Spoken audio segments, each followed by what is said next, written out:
Away from the politics, let's start tonight with bringing you the voices of three of the students who have been charged with sedition: Anand, Rama and Ashutosh, who have not yet surrendered or been arrested because they were not the organizers of the event where these alleged slogans were raised. And listen to what they have to say about the charges against them and why they believe they have done nothing wrong.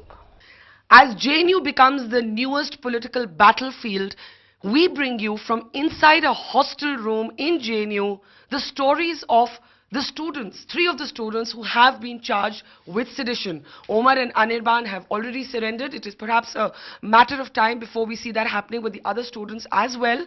Anand, Ashutosh and Rama.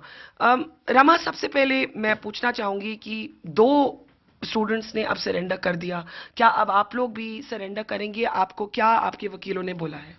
देखिए ma'am, हम लोग पहले ही communicate कर चुके थे Delhi police से और अभी भी कम्युनिकेट किए हैं कि किसी भी वक्त आपको किसी भी तरह का जानकारी या फिर सहायता हम लोग से चाहिए तो हम लोग से आप माने कोई भी बिना ही कोई कन्फ्रंटेशन के द्वारा हम लोग उनको प्रोवाइड करेंगे। और हम लोगों ने अपना कॉन्टैक्ट नंबर उनको दिया है।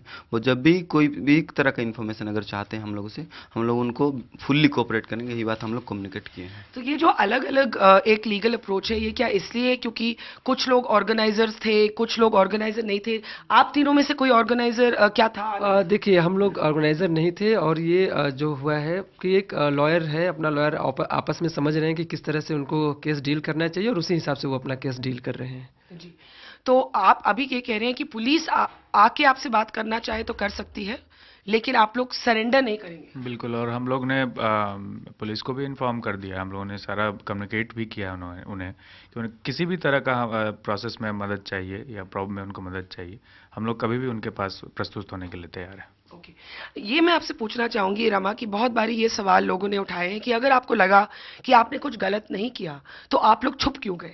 देखिए मैम, मैंने इस तरह से कोई हमारा छुपने का मैंने कोई इस तरह तो है नहीं, क्योंकि 12 तारीख के बाद जिस तरह से कैंपस का एक तरह का माहौल बिगाड़ा गया। अब देख लीजिए, जेएनयू में पुलिस घुसना एक बड़ी बात है, लेकिन जिस तरह से पुलिस को यहाँ पे एंट्री करवाया गया, माने बॉय स्टूडेंट का रूम ही नहीं, माने यहाँ पे जो गर्ल स्टूडेंट है उनके रूम पे मेल पुलिस घुस करके जिस तरह से छानबीन किया।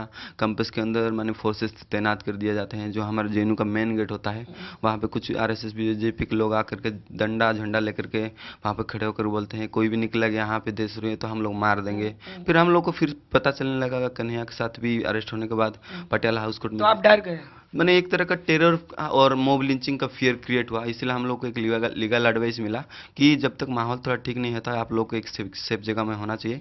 पहले से ही हमारा इंटेंशन क्लियर था, जेएनयू के अंदर या फिर जेएनयू के बाहर कोई भी इंक्वायरी प्रोसेस होता है हम लोग फुल्ली कोऑपरेट करेंगे, लेकिन माहौल जिस तरह का था हम लोग चाहते हुए भी फुल्ली कोऑपरेट नहीं कर पा रहे थे। लेकिन आनंद, अब तो माहौल बदल गया है और पुलिस भी अंदर नहीं आई, उमर और अनिर्बान के लिए भी अंदर नहीं आई, तो इस सिचुएशन में आप लोग कह रहे हैं कोऑपरेट करेंगे, लेकिन अगर कोर्ट ना कहे तो सरेंडर नहीं करेंगे? नहीं, देखिए, हम किसी मतलब पूरे बातचीत में या कहीं भी हमने किसी तरह की कोई शर्त नहीं रखी है। हमने बोला कि हमने कम्युनिकेट कर दिया है, जिस भी तरह की मदद चाहिए वो हम करने के लिए तैयार, हम कोई भी शर्त नहीं रख रहे हैं। अच्छा, अब उस इवेंट पे आ जाए।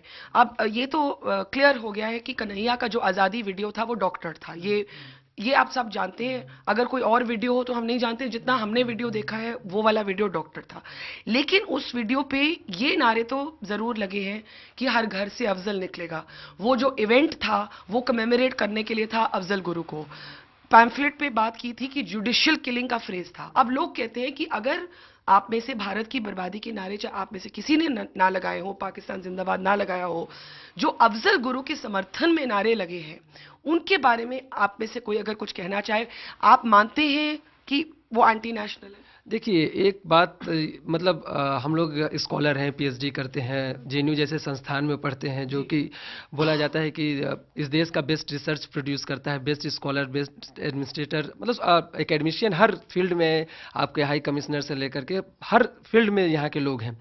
और हम जब एक विश्वविद्यालय की कल्पना करते हैं तो हम ये सोचते हैं कि एक ऐसा स्पेस है जहाँ पर हम विचार पैदा करेंगे, विचार उत्पन्न करेंगे, क्योंकि जब विचार कहीं ठहर जाता है तो उसमें सड़ांध आ जाती है, वो सड़ जाता है। तो उसको, विचारों का ये एक नियति होता है कि उसको हमेशा एक रिफ्रेश होना पड़ेगा, और उस हिसाब से हम यहाँ पे जेएनयू में एक एकेडमिक डिस्कोर्स में जाते हैं। एक दूसरी बात जो बार बार बोला जा रहा है कि सुप्रीम कोर्ट ने बोल दिया तो फिर तुम्हारी उस पर कैसे मजाल है। मैं एक एग्जाम्पल आपको दूंगा। 377 अभी कुछ दिन पहले सुप्रीम कोर्ट ने ही बोला था, ठीक है, सो उसके खिलाफ लोग उतरे, तो कोई उस पर हवाला नहीं बचा कि सुप्रीम कोर्ट ने अगर कुछ बोल दिया है तो उसके खिलाफ आप क्यों बोल रहे हैं। और अगर या बोला भी जाता, मान लीजिए बोला जाता है कि ये लोग अगर सुप्रीम कोर्ट ने कुछ बोल दिया है तो इस पर क्यों बोल रहे हैं। लेकिन लेकिन लेकिन लेकिन लेकिन लेकिन लेकिन आप देखिए सुप्रीम कोर्ट ने तो खुद उस केस को बोला कि हाँ हाँ लग रहा है हमसे कुछ गलती हो गई फिर से। तो या क्या सुप्रीम कोर्ट खुद राष्ट्रद्रोही है, खुद एंटी नेशनल है, अपने ही फैसले को चैलेंज कर रहा है। नहीं, बात ये सवाल ये खड़ा होता है कि जजमेंट्स आप बेशक डिबेट करें, लेकिन एक ऐसा इंसान जो पार्लियामेंट की अटैक में कन्विक्टेड हो, उसके बारे में उसको हीरो बनाना, इस पे सवाल खड़े हो। मुझे लगता है इससे बड़ी हिपोक्रेसी और कुछ नहीं हो सकती। क्यों हिपोक्रेसी क्यों? Why there is big no to JNU. मैंने जब उनसे ये कठिन सवाल पूछा जा रहा है कि आपको पीडीपी के साथ वहाँ सरकार बनाने के लिए कोई दिक्कत नहीं हो रही, जो खुलेआम बोलती है कि अफजल गुरु मार्टियर है, और जेएनयू के भीतर उस पर बातचीत करने के लिए, बहस करने के लिए, उस पर क्वेश्चनिंग करने के लिए हमें इसी बात की सजा मिल रही है कि जो इस पागल भीड़ के साथ शामिल नहीं होगा उसको देशद्रोही और गद्दार सिद्ध कर दिया। आप तीनों का क्या इन्वॉल्वमेंट था ये जो फंक्शन हुआ? देखिए मैं अगर बोलना चाहूँगा जेएनयू स्टूडेंट यूनियन के रिप्रेजेंटेटिव होने के नाते, मैं उस समय आर्ट ब्लॉक पे था। मुझको एक कॉल आया वहाँ पे स्टूडेंट के द्वारा और बोला गया कि जो हम लोग कल्चरल इवनिंग वहाँ पे शुरू करना चाहते थे, लास्ट मोमेंट में उसका परमिशन कैंसिल कर दिया गया है। मैं वहाँ से आया और जो परमिशन लेटर है उसको मैंने उन लोगों को मांगा, वो मुझको दिए और वहाँ पर मैंने देखा कि वहाँ पर परमिशन दिया गया है, डीन ऑफ स्टूडेंट का सिग्नेचर है। उसके बाद मैं तुरंत जो जेएनयू के रजिस्ट्रार हैं भूपेंद्र जोशी, उनको कॉल किया और कॉल पे उनको पूछा कि ये लोग बोल रहे हैं कि लास्ट मोमेंट में उनका परमिशन क्यों हुआ, कल्चरल इवनिंग था। तो भूपेंद्र जोशी मुझको बोले कि हम लोग कोई परमिशन नहीं देते। तो मैंने बोला इस पे तो डीन ऑफ स्टूडेंट का सिग्नेचर है। तो साइड में बगल में ही उनके dean of student Goswami ji थे, तो उनको उन्होंने फोन दिया। तो मैंने उनको पूछा कि इस पे आपका सिग्नेचर है? तो बोले कि अगर ये मेरा सिग्नेचर है तो मैं वापस ले रहा हूँ। पहले तो मना कर दिया मेरा सिग्नेचर नहीं है।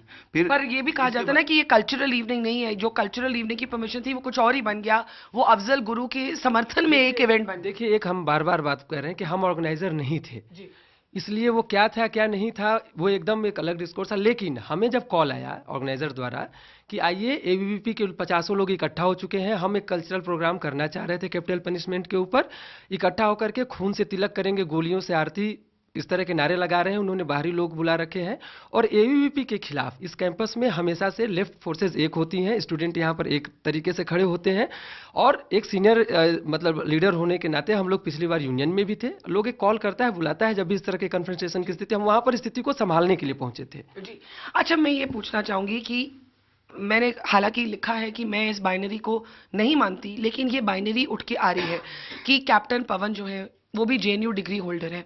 आज यहाँ पे उनके लिए एक एबीवीपी फंक्शन भी ऑर्गेनाइज कर रही है। बहुत से सोल्जर्स ने मार्च भी किया। वो कहते हैं कि जेएनयू के लोग सोल्जर्स के खिलाफ हैं।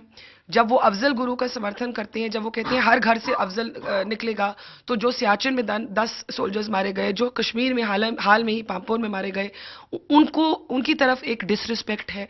और वो कहते हैं कि भाई कभी सोल्जर के लिए कैंडल लाइट मार्च क्यों नहीं, कभी फौज के लिए कुछ यादगार क्यों नहीं? ये लोग जो मतलब इस तरह के एलिगेशन जेएनयू पे लगाते हैं, उस पे आने से पहले कुछ बातें कि देखिए हम लेफ्ट के लोग हैं, लेफ्ट पॉलिटिक्स करते हैं, उठा करके देख लीजिए कि कौन बोलता है कि भारत का निशस्त्रीकरण करो, कौन बोलता है कि दोनों देशों के बीच में शांति बहाल करो जिससे कि हमारे जवान न मारे जाए, कौन बोलता है कि ज़्यादा से ज़्यादा जो है इस देश को ऐसा बनाओ कि युद्ध का विरोध हो, हमारे घर में भी फौज के लोग हैं, ठीक है।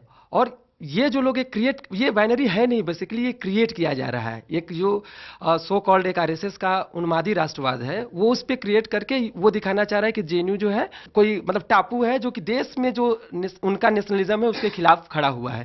तो ताबूत का घोटाला जो लोग किए हैं, माने कि जो जिसने सच में गद्दारी की और जिसके ऊपर सवाल भी उठाया जा रहा है, उसका जवाब देते उनको नहीं बनता है, ये बीजेपी की सरकार ने, वो हमारे ऊपर हमारी देशभक्ति पे सवाल उठा रहे हैं। दलित और मुसलमान की आइडेंटिटी इस डिबेट में वापस आ चुकी है। लोगों ने ये भी कहा है कि अब ये आइडेंटिटी क्यों फोर्स की जा रही है इस कॉन्वर्सेशन पे। तो आप लोगों ने भी अपनी दलित आइडेंटिटी की बात की। थोड़ा पहले अपने बारे में आप बताइए रमा। आप? मैं उड़ीसा से हूँ, उड़ीसा का कोरापुट जिला में मेरा रामगिरी पे घर है। और आपके पिताजी क्या करते हैं? मेरे पिताजी, हमारा भाई है फैमिली में, हम मेरे मम्मी पापा गाँव जाकर चूड़ी बेचते हैं, तो वहीं से चूड़ियाँ बेचते हैं? हाँ, तो चूड़ी बेचते हैं, वहाँ से हमारा फैमिली का गुजारा होता है।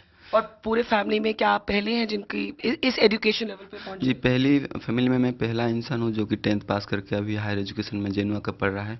मेरे मम्मी पापा कभी पढ़ाई नहीं किए हैं। मेरी बहन जो है वो आंगनबाड़ी में काम करती हैं और मेरे भैया भी इस तरह से कोई एजुकेशन नहीं है। और आपकी बैकग्राउंड? मैं भी मतलब मैं बनारस के बगल में एक छोटा सा डिस्ट्रिक्ट है चंदौली, वहाँ का रहने वाला हूँ। मैं भी एक दलित फैमिली से बिलोंग करता हूँ। मैं अपनी फैमिली का पहला स्टूडेंट मतलब हूँ जो कि आकर के दिल्ली में आया, दिल्ली देखा, जो जेएनयू में पढ़ रहा है, जो रिसर्च कर रहा है। आइडेंटिटी की बात इस डिबेट में क्यों रेलेवेंट है? ये एक जानबूझ के सरकार की कोशिश है। मैं बोल रहा हूँ कि ऑर्गेनाइजर में तो जो प्रोग्राम के ऑर्गेनाइजर थे उसमें तो 10 लोग का नाम था। उमर ही अकेला क्यों बार बार चिल्लाया जा रहा है कि ऑर्गेनाइजर था। और दूसरी बात कि हमको लोग बोल रहे हैं कि आप क्यों बोल रहे हैं दलित हैं। भाई आप उठाइए कि मानना है कि वो वीडियो फेक था, फेक वीडियो है, ये अब ये क्लियर हो चुका है। लेकिन उस फेक वीडियो में भी मैं और रामा नागा नहीं है, ठीक है।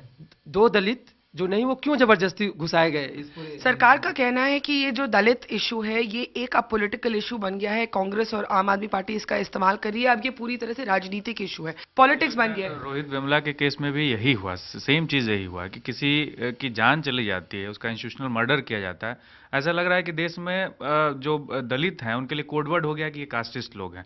मतलब उनके नाम पे सबसे ज़्यादा उनके खिलाफ ये किया जाएगा, ऑपरेशन किया जाएगा, लेकिन उन्हीं को आरोप लगाया जाएगा। लेकिन एक ये सवाल उठेगा कि भाई देखिए, आपने कहा पाकिस्तान जिंदाबाद नहीं लगा, भारत की बर्बादी हमने नहीं लगा, लेकिन अफजल गुरु की जो नारे लगे कि हर घर से अफजल निकलेगा, उसमें और दलित आइडेंटिटी के इशू में क्या कनेक्शन है? अगर आप नहीं, मैं एक बेसिक बोल रहा, हम अभी बोल रहे हैं कि इस तरह के किसी भी तरीके के हमने नारे नहीं लगाए। पहले तो एक अफजल के बारे में भी आप कह रहे हैं, ठीक है। आप तीनों ने वो नारे भी नहीं लगाए कि हर घर से अफजल निकलेगा? नहीं, जेएनयू का कोई स्टूडेंट देश के खिलाफ कोई भी नारा नहीं लगाया है, या फिर कोई भी इस तरह का देश के यूनिटी और इंटीग्रिटी के खिलाफ, या फिर जो जुडिशियल हमारा जो फेथ है और प्रोसेस है उसके खिलाफ कोई भी नारा नहीं। लेकिन आप इसको, इस पूरे डिबेट को कुछ स्लोगन तक अगर हम सीमित रखेंगे ना, तो वो शायद सही भी नहीं है। जेएनयू सिर्फ इस नारे के कारण टारगेट किया जा रहा है, अगर ऐसा हम सोच रहे हैं तो ये हम बहुत गलत सोच रहे हैं। जेएनयू सुब्रमण्यम स्वामी द्वारा ही उनके वक्तव्यों से जब हल्ला हुआ था कि वो वाइस चांसलर बनने वाले, उन्होंने क्लियर कर दिया था कि जेएनयू के बारे में आरएसएस और बीजेपी कैसे सोचती है। एक दूसरा, पांचजन्य में जो लेख निकले थे, पूरा जो इशू जेएनयू पे निकला था, उसने भी क्लियर कर दिया था कि भाजपा जो है वो जेएनयू के बारे में, आरएसएस जेएनयू के बारे में क्या सोचती है। हमारे लेफ्ट के भीतर भी बहुत तरह के लोग हैं। हो सकता है जो ऑर्गेनाइजर हो उसको शहीद हीरो मानते हो, लेकिन हम तो उसको शहीद हीरो नहीं, हम तो उसको पुलिस का मुखबिर भी मानते हैं कि उसने पुलिस के लिए मुखबिरी भी की थी। एक तो ये रियलिटी है, तो हम उनको हीरो नहीं मानते हैं। लेकिन हम ये बोले कि अगर कोई इस पे बातचीत करना चाह रहा है तो जेएनयू जैसे कैंपस में उसको कम से कम बातचीत करने दिया जाए। अच्छा, आखिरी एक सवाल ये है कि आज एबीवीपी भी कहती है कि भाई हमारे को भी अपनी रैलीज ऑर्गेनाइज करनी है, हमारी भी फ्रीडम है और हम भी शहीदों के लिए एक रैली ऑर्गेनाइज, तो वो तो आप मानेंगे कि सबकी फ्रीडम होनी चाहिए, सब थॉट फ्रीडम है। आप हॉस्टल से बाहर निकलिए, हम कोर्ट में सुरक्षित नहीं है, लेकिन आप इसी हॉस्टल से बाहर निकलेंगे, एबीवीपी का पोस्टर लगा हुआ और उसको किसी ने फाड़ा तक नहीं है, जबकि इस कैंपस में एबीवीपी के खिलाफ जो गुस्सा है आप समझ नहीं सकते उसके टेम्परामेंट को। But the freedom exists for everybody. All right, so these are the voices of the 3 other students who've been charged with sedition, willing to cooperate with the police, awaiting advice now from their lawyers. As in a parallel universe, the politics around JNU has now taken center stage inside Parliament.